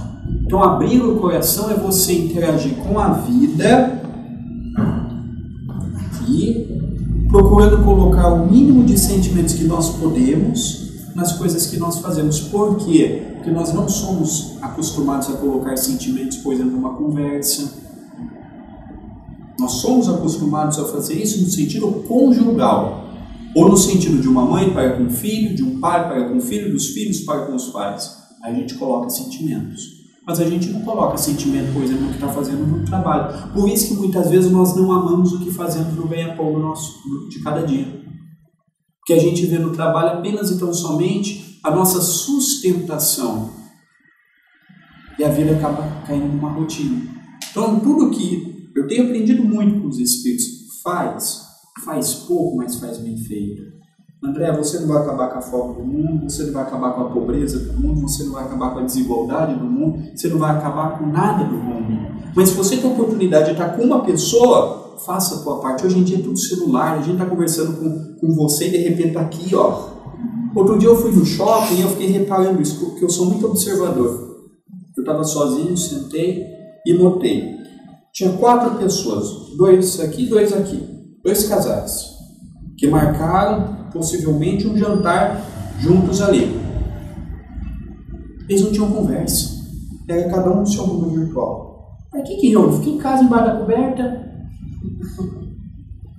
Então a gente está tendo uma vida que a gente não promove o retorno, e a gente quer o retorno, mas vai ter retorno do quê? Você não promove. Para você receber, você tem que fazer. É dando que se recebe, não é recebendo que se dá. É dando, você dando, fazendo, igual Jesus falou, ajuda-te e o céu te ajudará. Batei e abri-se-vos-á. Pedi e obtereis. Então eu procuro fazer pouca coisa, mas o que eu posso fazer é fazer bem feito. Por exemplo, ninguém é obrigado a estar no centro espírita, mas se você vai sorrindo. Ah, mas eu estou passando com um problema em casa, então fica em casa. Só para você ir, para você ficar com cara feia, para você ficar emburrado, para você ficar olhando no relógio, fica em casa. Ninguém é obrigado a ficar com seu mau humor. Ninguém é obrigado, ninguém te obriga a ser no centro espírita, a ser passista, fazer isso, fazer aquilo, você vem com amor. Então se você vem com amor, faça o seu melhor. Porque às vezes vem pessoas do nosso lado, que a pessoa está ruim, está doente, está com problema, acaba nos consolando. Inverte os papéis. Então o Chico dizia assim, muitas vezes eu vou para o centro espírita chorando por dentro e sorrindo por fora. Porque problema todo mundo tem. Tem que fazer com amor. Ah, meu trabalho é um saco. Trabalho muito e ganho pouco. Tá bom, mas é o que você tem hoje, faça com amor. Melhore, procure outro. Quando você tiver, faça com amor. Porque às vezes a gente fala assim, eu serei feliz quando? Quando eu tiver um carro melhor, quando eu tiver isso, quando eu tiver aquilo. Então esse daí já está dando atestado de infelicidade. Ou eu serei feliz sempre. Então abrir o coração é fazer o que você pode. Não abra muitas pernas, porque depois você tem dificuldade para fechar. Faça pouco e bem feito. Não saia correndo, conheci o Espiritismo, vou mudar o mundo. Não! Está difícil para mudar quanto mais mudar o mundo. Quem corre e não está preparado vai chegar ali na porta, vai ficar ofegante, vai sentar, vai ter que tomar água, vai cansar. Se eu der um passo de cada vez, eu vou chegar ali na porta, vou respirar, vou falar, vamos embora, Senhor. Eu vou continuar caminhando. Não adianta correr, eu não vou solucionar o problema do mundo. A minha preocupação não é com o mundo, a minha preocupação é comigo. Quem preocupa muito com os outros esquece de si. Quem fala muito ouve pouco. Eu estou procurando ouvir mais e falar menos. Porque quando eu falo muito, eu não filtro o que eu falo. Então é abrir o coração, é fazer com amor. Abrir, fazer com sentimento, colocar amor ali o máximo que puder. Então eu vou por exemplo, para a realidade do Brasil. Todo sábado eu participo da sopa, que profissionalmente eu trabalho de segunda a sexta. E no sábado eu tenho a oportunidade, todo sábado, 6h30 da manhã, está lá no centro. Até 1h30 da tarde, mais ou menos. Quando chegam aquelas pessoas para tomar sopa, bom dia, boa tarde, como é que está? Conversar 2 minutos, dá atenção. Dá atenção. Não custa nada. Não vou ter que dar o prato de comida. Como é que foi a sua semana? Está bem? Está precisando de alguma coisa? Tem alimento em casa? Pronto. Mas fazer com amor não é tratar com indiferença, pegar o prato e falar, top! Aí. Não, é um ser humano. Às vezes a gente vai comprar no supermercado um livro, vai comprar alguma coisa no supermercado, passa no caixa, não olha nem na cara do caixa. Esse é o mundo que a gente vive. Ou está preocupado aqui com o seu arte e não vive o hoje, não vive o agora. A nossa felicidade não está amanhã, está aqui. E se eu não sou feliz hoje, dificilmente serei feliz amanhã, porque a felicidade é uma construção. Eu vou ser feliz quando? Vou ser feliz quando eu aposentar? Será que você vai aposentar encarnado? Seu dia de amanhã? E aí? Amanhã eu estou aposentado. Maravilha, estou aposentado, agora tem dinheiro, mas não tem saúde. E aí? O que adianta você estar aposentado, você ter tempo, ter dinheiro e poder viajar? Vida de escolha. Não tem como ter tudo, não tem como agradar todo mundo, não existe unanimidade. Jesus não agradou todo mundo. Não vai ser André Luiz, como é que é o seu nome? João. Não vai ser João, não vai ser ninguém que vai agradar todo mundo. Então eu tenho que fazer a minha parte. Fazer pouco, fazer bem feito, fazer com amor, fazer com disciplina, ter começo, meio e fim. Não estou sozinho, você não está sozinho, nós não estamos sozinhos. E nós fazemos parte de um projeto muito maior que precisa da nossa atenção, do nosso carinho e do nosso suporte para que essa nova era possa ter espaço para dar os seus frutos e vencer, que vai levar um tempo, não é do dia para a noite, todas essas dificuldades que nós vemos, todas essas calamidades que nós vemos a nível mundial. Então, colocar fé, esperança, acreditar, fazer pouco, mas fazer com amor, fazer bem feito, para que amanhã a gente possa olhar para trás e falar, Senhor, Fui imperfeito? Fui. Mas eu fiz tudo o que eu tive condições para ter, porque a pior coisa que tem é um remorso. Enquanto a gente erra sem ser espírito, tudo bem. O duro é errar consciente. Hoje a gente sabe quando a gente fala algo que magoa, quando fere. Outro dia uma pessoa me perguntou assim, André, e os obsessores? Eu falei, não tem problema com meus obsessores, não. Esses já estão comigo há muito tempo. O meu problema é com o meu conhecimento e não ter um novo obsessor. Porque eu já tenho tantos que eu não posso me dar o luxo de ter mais um. Já tenho tantos que eu não posso me dar o luxo de ter mais um.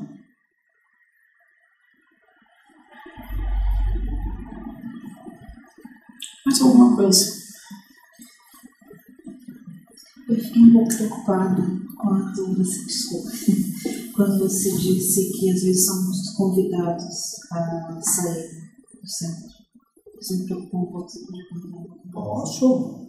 Quando a gente anda para fora da linha, a gente passa a não ajudar mais, a gente passa a ser um instrumento de fofoca, de intriga, de maledicência. Aqueles mesmos espíritos amigos que nos indicaram uma casa para nos receber ajuda, nos convidam para sair. É natural. Porque a espiritualidade também não pode perder um trabalho todo por causa de um mau elemento. Por isso da necessidade da vigilância.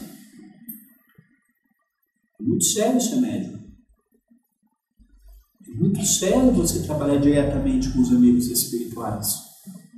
E não devemos ter a preocupação, não, mas devemos ter o alerta de que ser médium é bonito, é uma oportunidade, mas é uma responsabilidade. Tá no centro espírita é igual estar no trabalho. Se eu sou um funcionário indisciplinado, queixo de tudo e de todos, eu não vou ser mandado embora? Por que no centro espírita seria o contrário? Espíritos não é obrigado a ficar com gente que não quer nada com nada, não. Mas é que a obra de caridade vai ter limite. É assim que funciona. A espiritualidade não vai comprometer uma atividade grandiosa por conta de muitas vezes companheiros que param no tempo e no espaço. Isso acontece na nossa vida familiar, isso acontece na nossa vida profissional, isso acontece dentro de instituições religiosas. É natural. Isso não é nada novo. Entendeu? Então não é para nós ficarmos preocupados, não. A gente tem que fazer a nossa parte, fazer com humildade, compreender que nem tudo é nosso, muitas coisas é dos espíritos e quem merece os aplausos são eles. Para você ter uma ideia, como é que é seu nome? Danúcio.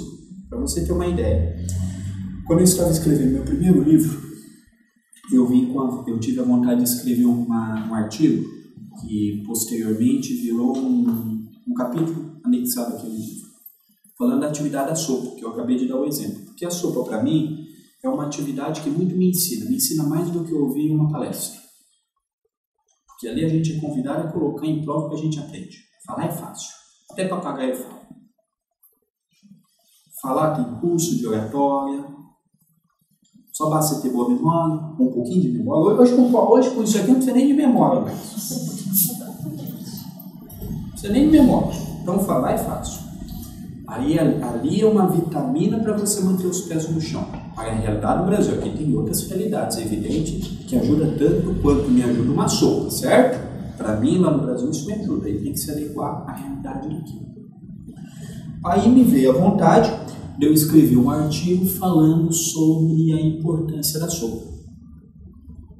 Um amigo espiritual me indagou: André, quando você realiza uma sopa, você e outros companheiros, porque a gente não faz nada sozinho, quando você com outros companheiros encarnados realizam uma sopa, quem que pratica a caridade?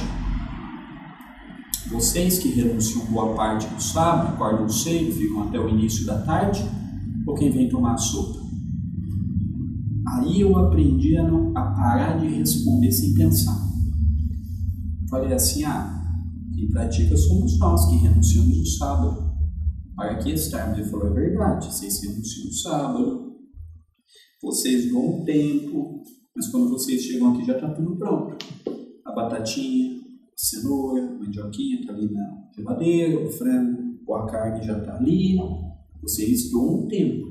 Vocês doam o material. E aqueles companheiros que vêm tomar sopa, doam o espiritual, ajudando vocês a desenvolver a paciência, ajudando vocês a desenvolver a humildade, ajudando vocês a servir o próximo, que não é fácil. Então vocês realmente praticam a caridade, mas eles praticam muito mais do que vocês com eles. Então, aí eu aprendi a nunca mais a responder sem digerir palavra por palavra de uma pergunta que me é feita. Porque às vezes numa vírgula a gente pode cometer um equívoco. Então a gente não tem que estar preocupado. Fazer a nossa parte, fazer com amor, fazer com simplicidade. Por isso que, para mim, Jesus ainda é uma realidade muito distante. Jesus é o meu guia e é o modelo de todos nós. Jesus está muito distante da minha economia espiritual. Um referencial que eu tenho mais próximo de mim é Chico Xavier, que foi exemplo do que é ser um médium, do que é ter uma pessoa que podia ter se perdido em tudo. Podia ter se perdido na vaidade, podia ter se perdido na riqueza, podia ter se perdido no poder. E a vida toda ali, ó, humilde, simples. Psicografava um livro, queria dar para alguém, comprava na livraria para dar um livro que ele mesmo foi médium. O Chico é um exemplo.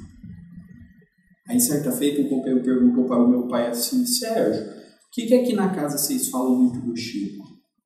Nos estudos, nas palestras, e o Dr. Marco Antônio, que é o benfeitor da casa, que está sempre com ele, disse assim: diga para o nosso companheiro que Jesus ainda é uma realidade muito distante e que o Chico é uma ponte que nos liga a Jesus. Compreendendo o Chico, se compreende Jesus. Então, quando eu penso em sair um pouquinho da rota, eu lembro, o Chico falava que era um cisco, o que sobra para mim? O Chico falava que era uma gota no oceano, o que sobra para mim? O Chico falava que era isso ou aquilo, o que sobra para mim? Um grão no deserto, o que sobra para mim? Então, para mim, André Luiz, o Chico é o meu referencial de médium, de cristão. Muitas pessoas enaltecem o Chico como médium. Eu enalteço o Chico como homem. Porque de trás de um extraordinário médium tinha um magnífico homem, que se escondia através da mediunidade. Escondia para não buscar sua grandeza. Ele diminuiu para que o espiritismo crescesse. Hoje nós vemos o inverso. Pessoas querendo ter notoriedade em cima do espiritismo. Então, para mim, o que me ajuda a manter os pés no chão é o Chico, sua simplicidade, a sua humildade. E certa feita, em 2008, em abril de 2008, eu com 17 anos de idade, fiz o primeiro comentário no Centro do Evangelho. Foi o capítulo 6 do Evangelho segundo o Espiritismo. Quando o Cristo Consolador, no item 3º, o Consolador prometido. A passagem de Jesus: se vós me amais, guardais meus mandamentos. E antes de eu fazer o primeiro comentário, quando deu em novembro, o Dr. Marco Antônio falou assim: olha, André, antes de você falar em abril, que eu havia pedido, aí no dia do meu aniversário, 2 de abril, que é cair numa quarta-feira, dia de, além do desobsessão, é dia de reunião pública, de palestra pública também. Eu disse assim: eu gostaria muito de fazer o comentário do Evangelho no dia do meu aniversário, 2 de abril, mesmo dia do Chico. O Dr. Marco Antônio passou um tempo e falou: eu vou avaliar. Bom, avalie. Passou uma semana, 2 semanas, 3 semanas, eu com 16 para 17 anos, eufórico, queria resposta logo, né? Aí passou um tempo, ele falou assim: ó, foi autorizado você falar no dia do seu aniversário. Ah, que beleza, mas com uma condição. Eu falei: pronto. Para começar, ele falou assim: para você falar no dia do seu aniversário, no dia 2 de abril, que é uma quarta-feira, você vai ter que entrar na sopa. E eu até hoje indago muito. Uma pessoa fala para mim, eu pergunto: mas por quê? Entender. Não é que eu quero tirar a satisfação, mas eu quero entender o porquê. Eu falei: mas por que a sopa? Porque falar é fácil, André. Você tem que aprender no dia a dia a base da caridade. Não é que você vai se tornar um caridoso, mas ali vai te dar sustentação para você poder fazer uma palestra, ter credibilidade perante o alto. E esse mesmo Dr. Marco Antônio, eu comecei na sopa. Depois eu fiz a palestra, até hoje estou na sopa. Esse doutor Marco Antônio, depois que eu fiz o primeiro comentário, fiz o segundo, quando eu lá pelo terceiro, ele falou assim, meu filho, falei para Silvia esses dias, falou assim para mim, meu filho, olha, você tem falado muito inspirado, tá muito bom, maravilha, mas eu vou indicar um livro para você. Eu falei, que beleza, vai indicar um livro para mim, isso aí vai ser bom. Ó, você estude o dicionário, porque seu português é muito ruim, você não entende nada das palavras, você coloca a palavra em lugar errado, dando um contexto errado. E você procure também uma professora de português, porque ninguém é obrigado a ouvir essas concordâncias suas que começam no plural, vai para o singular, vai para o plural. Falei, tá bom, obrigado. E eu, jovem, com 17 anos de idade, tinha 10, 12 pessoas no trabalho mediúnico, fiquei com vergonha, né? Mas falei, tá bom. Até hoje eu li umas 4 vezes o dicionário para aprender a teologia. Mediunidade é assim, oratório é assim, ser trabalhador é assim. Eu podia falar para ele, mas você sabe com quem que você está falando? Eu podia falar assim, você sabe quem eu sou? Eu ia falar, vai me perguntar quem você é, André? Não, eu sou só André Luiz. Olha, devido à hora, obrigado pela oportunidade, que Jesus nos abençoe, que Jesus nos ampare e que Deus nos permita outras noites agradáveis e memoráveis como essa. Um beijo no coração de todos.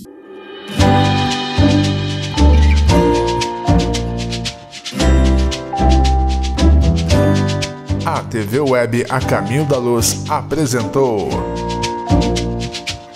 Palestras Espíritas.